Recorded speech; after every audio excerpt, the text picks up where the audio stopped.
नमस्कार दोस्तों, स्वागत है आप सभी का। दोस्तों, बात कर रहे थे हम प्राचीन भारत के इतिहास की और आज इस लेक्चर में हम चर्चा करेंगे मगध के प्रारंभिक राजवंश, है ना, जो early dynasties of Magadha empire थी। आज हम उनकी बात करेंगे क्योंकि मगध का जो इंपॉर्टेंस है वो प्राचीन भारत में बहुत ज़्यादा है। मगध के बारे में बात किए बिना हम प्राचीन भारत के इतिहास की बात ही नहीं कर सकते। जैसे मौर्य साम्राज्य को ले लीजिए, गुप्तन एम्पायर को ले लीजिए, ये सभी राजवंश जो खड़े हुए, जिस राज्य से ये खड़े हुए वो मगध राज्य था और जिसकी राजधानी पहले गिरिवज्र थी, फिर राजगृह हुई और फिर बाद में पाटलिपुत्र हुई। तो बात करते हैं कि ये मगध एक तरह से कैसे ऊपर आया, क्या क्या इसकी घटनाएं रही, क्या इसके फेवर में रहा जिसकी वजह से मगध इतना शक्तिशाली बना। तो देखिए, इसके लिए थोड़ा सा आपको पहले महाजनपद काल में जाना पड़ेगा। मैंने आपको एक वीडियो मेरा पहले मिल जाएगा आपको, जिसमें हमने महाजनपद काल की बात करी कि 800 एंड 700 BCE के अराउंड, है ना, 16 महाजनपदों का अस्तित्व आया। और बौद्ध धर्म ग्रंथ है, अंगुत्तर निकाय, जैन धर्म ग्रंथ है, भगवती सूत्र, इसके अलावा विष्णु पुराण में भी हमें ये 16 महाजनपदों का उल्लेख मिलता है। उसी में एक महाजनपद है मगध, है ना। और ये मगध की जो लोकेशन है वर्तमान में बिहार में है। समझ रहे, बिहार में वर्तमान का पटना, राजगीर वगैरह जो वाला इलाका है, यहीं पे ओरिजिनली मगध राज्य हुआ करता था। तो जिस तरीके से बाकी 16 महाजनपद थे, वैसे ही मगध भी एक महाजनपद था। सभी अपने बराबरी के थे, आपस में एक दूसरे से कंपटीशन भी करते थे। बट कुछ ऐसा हुआ जिसकी वजह से मगध जो है इन सबको सरपास करके आगे निकल गया। क्या हुआ? देखिए, मगध जो है ये बिल्कुल क्लोज है। अगर आप देखें तो छत्तीसगढ़, है ना, उड़ीसा, इस पर्टिकुलर झारखंड, इस बेल्ट से क्लोज है। सबसे पहले भारत में लोहे की जो खोज हुई है ना, वो इसी बेल्ट में हुई है। अतरंजी खेड़ा नाम की एक जगह है, वर्तमान में तो यूपी में पड़ता है। अतरंजी खेड़ा में भारत में सबसे पहले लोहे के इस्तेमाल के प्रमाण मिले हैं। समझ रहे, अराउंड 1000 BCE अतरंजी खेड़ा से हमें जो उपकरण मिले लोहे के, जो बताते हैं कि यहाँ पर ये लोहे का इस्तेमाल शुरू हो चुका था अराउंड 1000 BCE। समझ रहे आप, लेटर वैदिक एज आते आते मतलब कि भारत में लोगों को लोहे के बारे में पता चल गया था।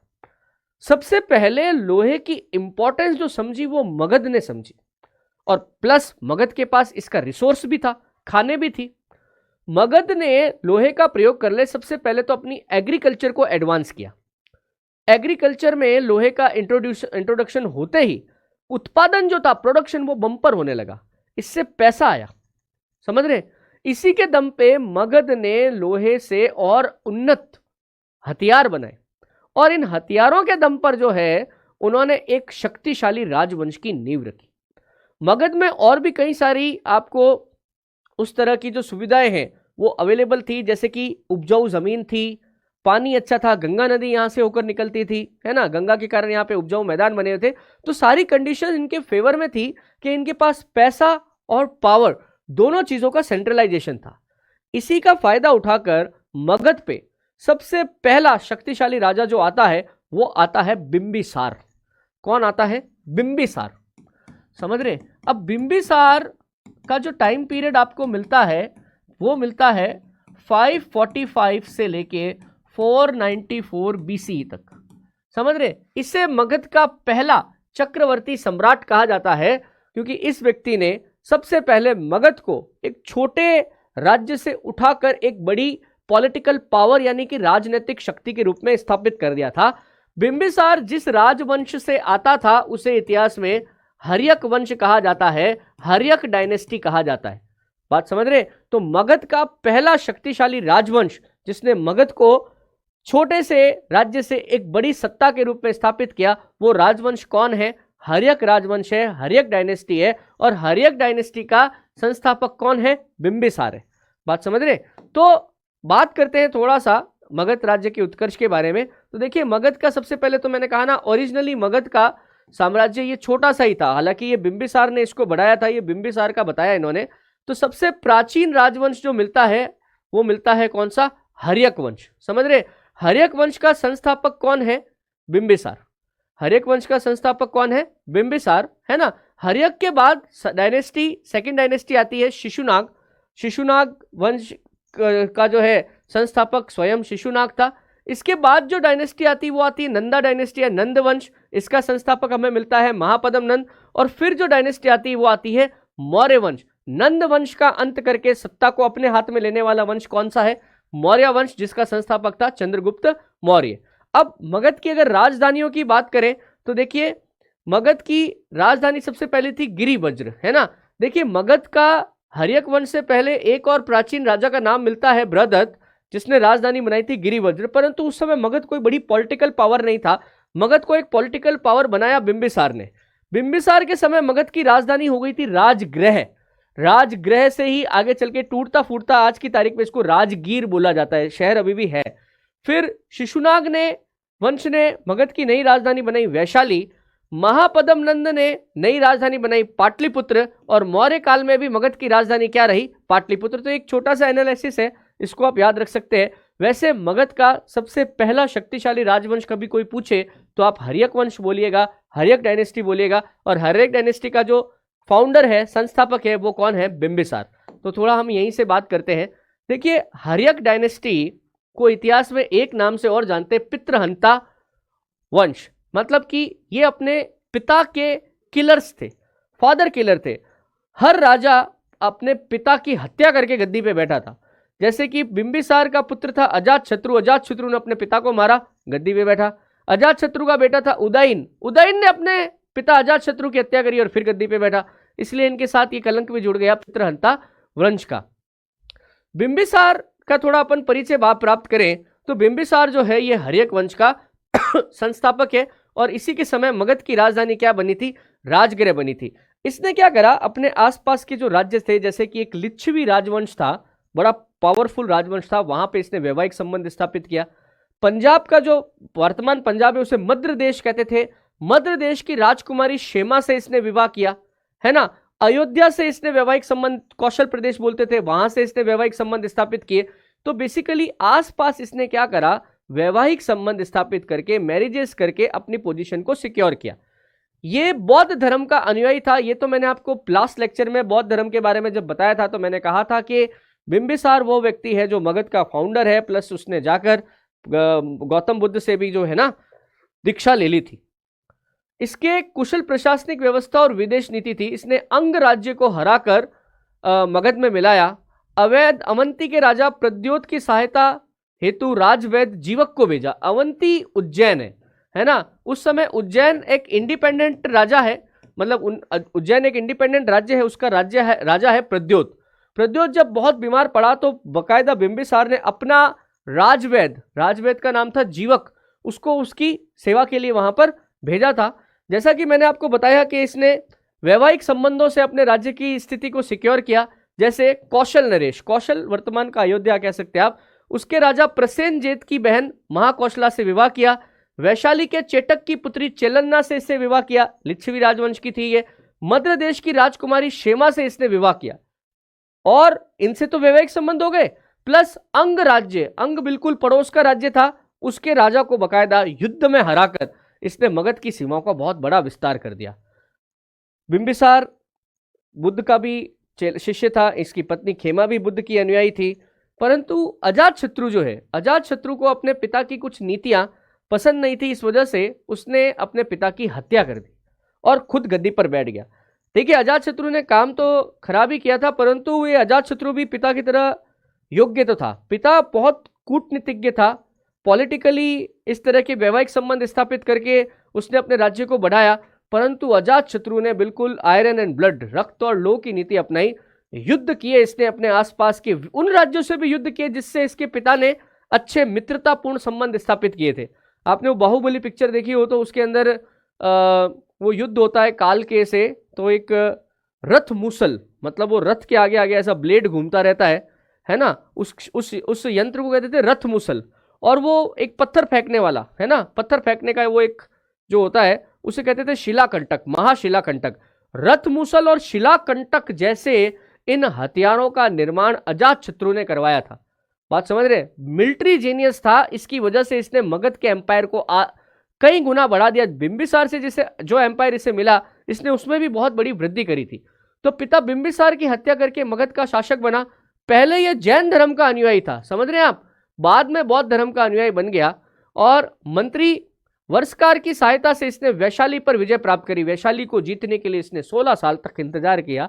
और कई तरह के छल कपट करते करते फाइनली इसने वैशाली को जीतकर, वैशाली बड़ा राज्य था, समझ रहे, अरे वैशाली इसका ननिहाल था। आप देखिए, वैशाली के चेटक की पुत्री चेलन्ना से बिंबिसार ने विवाह किया था, इसका ननिहाल था, उसके बाद भी इसने नहीं छोड़ा उसको।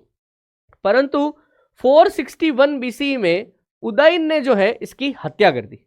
इसके जीवन की एक और उपलब्धि अगर अपन कहें तो प्रथम बौद्ध संगीति जो हुई थी, फर्स्ट बुद्धिस्ट समिट, है ना, वो इसी के शासनकाल में हुई थी राजगृह के अंदर, है ना। अपन ने बौद्ध वाले लेक्चर के अंदर, बौद्ध धर्म वाले लेक्चर के अंदर इसकी चर्चा की है। तो अजात शत्रु के बाद जो शासक बना वो बना उदयन। उदयन भी अपने पिता की हत्या करके गद्दी पर बैठा, है ना। उदयन के जीवन की सबसे बड़ी जो उपलब्धि है, वो जो क्वेश्चन बनता है कि हमारे पास एक नदी है गंगा, और गंगा की एक सहायक नदी है सोन। गंगा और सोन नदियों के संगम पर इसने एक बड़ा किला बनवाया, है ना, एक नया शहर बनाया पाटलिपुत्र। आगे चल के पाटलिपुत्र मगध की नई राजधानी बना। तो पाटलिपुत्र की स्थापना किसने करी है? उदयन ने करी है। उदयन जैन धर्म का अपना अनुयायी था। उदयन का पुत्र है नागदशक, और नागदशक इस हर्यक वंश का अंतिम शासक है। समझ रहे आप? नागदशक की हत्या लगभग 412 ईसा पूर्व में कर देता है इसी का मंत्री शिशुनाग। बात समझ रहे? अमात्य था ये, अमात्य का मतलब प्रधानमंत्री आप कह सकते हैं। तो शिशुनाग अपने ही राजा नागदशक की हत्या कर देता है और एक नई डायनेस्टी की नींव रखता है, जिसे अपन कहते हैं नागवंश, या कई कई जगहों पर आपको इसको शिशुनाग वंश भी मिलेगा नाम, शिशुनाग डायनेस्टी, क्योंकि इसका फाउंडर कौन था? शिशुनाग था। शिशुनाग ने मगध की राजधानी थोड़ी सी बदल दी, इसने मगध की नई राजधानी बना दी, कौन सी? वैशाली। इसी वंश का सबसे प्रभावशाली जो राजा है उसका नाम मिलता है कालाशोक। कालाशोक, या इसका एक नाम और मिलता है काकवर्णी।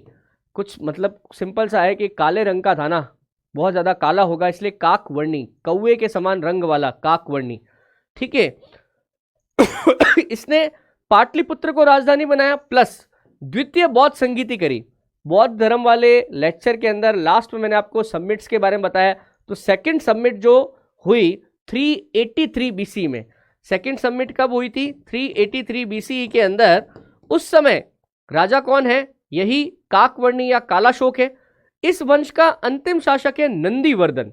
नंदीवर्धन की हत्या कर देगा महापदम नंद, और एक नई डायनेस्टी की नींव रखेगा, जिसे हम नंद डायनेस्टी या नंदा डायनेस्टी के नाम से जानते हैं। तो देखिए, नंदवंश, नंदवंश का जो संस्थापक है वो कौन है? महापदम नंद। इसका एक नाम और मिलता है उग्रसेन।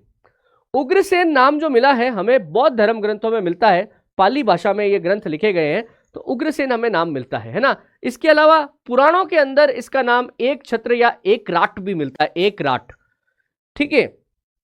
महापदम नंद जो है इसे दूसरा परशुराम भी कहा गया है। महापदम नंद को क्या कहा गया है? दूसरा परशुराम। परशुराम क्यों कहा गया है?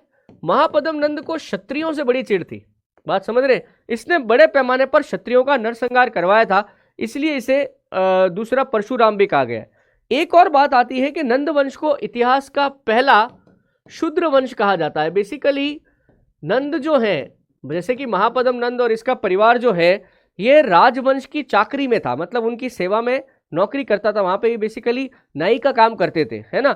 परंतु अपनी योग्यता के दम पर महापदम नंद जो है वो राजा की गद्दी तक पहुंचने में सफल रहा। क्षत्रियों से ऑब्वियस सी बात है, इसको खतरा था, इसलिए इसने बड़े पैमाने पर क्षत्रियों का संहार करवाया, परंतु ब्राह्मण वर्ग से इसकी दोस्ती अच्छी थी। नंदों के 9 शासक राज्य करते थे। इसका कहने का मतलब यह मिलता है कि नव नंद मिलते, कि नव नंद शासक, 9 नंद एक साथ शासन करते थे। इसका मतलब यह था कि महापदम नंद ने क्या किया था कि अपना जो पूरा मगध राज्य था इसको बड़े पैमाने पर स्टेबलाइज करने के लिए इसे छोटे छोटे प्रांतों में बांट दिया था। मतलब एक सेंटर पावर है जो कि मगध की राजधानी पाटलिपुत्र में बैठी है, अब इसके छोटे छोटे प्रांत हैं, है ना। हर प्रांत में मगध का एक राजकुमार, महापदम नंद का बेटा जो है वो उपराजा है, गवर्नर है, और उसकी सहायता के लिए एक अमात्य की नियुक्ति की गई है जो कि सबसे योग्य व्यक्ति है। तो इस तरीके से इन छोटे छोटे राज्यों को बांटकर इसने मगध में पहली बार प्रशासनिक व्यवस्था की नींव रखी, एडमिनिस्ट्रेटिव सिस्टम इंट्रोड्यूस किया। आगे चलकर नंदों का administrative system as it is adopt किया किसने? मौर्य वंश ने भी, चंद्रगुप्त मौर्य ने भी। तो मगध का एडमिनिस्ट्रेटिव सिस्टम जिसको मौर्यों ने एडॉप्ट किया वो किसने दिया था? वो महापदम नंद ने दिया था। अब महापदम नंद की डेथ के बाद मगध के अंदर, पाटलिपुत्र के अंदर जो व्यक्ति गद्दी पर बैठता है उसका नाम है धनानंद। उसका नाम क्या है? धनानंद, है ना। अब धनानंद जो है, इसी के शासन काल में भारत पर सिकंदर का आक्रमण होता है, समझ रहे, उसको अपन अलग से पढ़ेंगे। अब सिकंदर के आक्रमण की सूचना देने के लिए चाणक्य नाम का एक ब्राह्मण, जो कि तक्षशिला के अंदर शिक्षक था, वो सूचना देने के लिए आता है धनानंद के दरबार में। इसको सूचना भी देता है कि भाई सिकंदर आक्रमण कर रहा है, आप तैयारी करिए। इससे धनानंद बहुत गुस्सा हो जाता है और चाणक्य का अपमान करता है, चाणक्य को लात मार देता है। चाणक्य भी प्रतिज्ञा कर लेता है कि धनानंद, जब तक मैं तेरे वंश का अंत नहीं कर दूं, तेरी हत्या करके तेरे रक्त से मेरी बाल नहीं धो लूं, मैं अपनी शिखा नहीं बांधूंगा, चोटी नहीं बांधूंगा। चाणक्य तलाश में निकलते एक ऐसे योद्धा की, एक ऐसे बालक की जिसको वो हथियार बनाकर नंद वंश को गिरा सके। चाणक्य मेहनत करते हैं, चंद्रगुप्त मौर्य को अपना शिष्य बनाते हैं, उसको शिक्षित करते हैं, हथियार चलाना सिखाते हैं, और जो सपोर्ट चाहिए वो सब मिलता भी है। सिकंदर के आक्रमण के कारण मगध की पश्चिमी सीमाओं पे जो भी राज्य थे वो ध्वस्त हो जाते हैं। इनका फायदा चंद्रगुप्त मौर्य को मिलता है और चंद्रगुप्त मौर्य जो है वो अंतिम आक्रमण करके घनानंद का जो राज्य है उसको छीन लेता है, धनानंद की हत्या करता है, अपने गुरु के चरणों में डालता है। इस तरीके से मगध पर नंद वंश का अंत हो जाता है। देखो, इसमें हमको ज़्यादा उलझना नहीं है, क्योंकि प्राचीन भारत में सबसे महत्वपूर्ण वंश जो है ना वो मौर्य वंश है। इनकी हमको जानकारी होनी चाहिए, ये भी बहुत डिटेल में हम पढ़ सकते हैं, बट आप सिर्फ याद रखिए कि सबसे पहला मगध पर जो शक्तिशाली राजवंश आ रहा है वो हर्यक वंश आ रहा है। 545 BC से शुरू हो रहा है और 412 के अंदर वो जो हमारा वंश है वो खत्म हो रहा है। कौन सा? हर्यक वंश। हर्यक वंश के राजा 3 बड़े आ रहे हैं। पहला आ रहा है बिंबिसार, दूसरा आ रहा है अजातशत्रु, तीसरा आ रहा है उदयन। फिर हर्यक वंश को जो एंड करता है वो करता है शिशुनाग। 412 से लेके 1345 तक किसका शासन रहता है? शिशुनाग डायनेस्टी का शासन रहता है। शिशुनाग डायनेस्टी का एंड करता है महापद्म नंद, जो नंद वंश की नींव रखता है। नंद वंश 345 BC से 344 BC तक 345 से लेके 322 BC तक चलता है, मात्र 22 साल। और उसके बाद नया राजवंश आ जाता है मौर्य वंश। मौर्य वंश की चर्चा हम अलग से करेंगे अगले लेक्चर में। तब तक आप ये सारी चीजें याद रखिए कि धनानंद अंतिम नंद शासक है, जिसका अंत किसने कर दिया था? चंद्रगुप्त मौर्य ने, और एक नए राज्य की नींव रखी, किसकी? मौर्य वंश की। तो दोस्तों, इस लेक्चर में हमने चर्चा करी है मगध के प्रारंभिक राजवंश की। नेक्स्ट लेक्चर में हम सिकंदर का आक्रमण और किस तरीके से मौर्य वंश की नींव पड़ी उसकी चर्चा करेंगे। इस लेक्चर में दोस्तों इतना ही। धन्यवाद।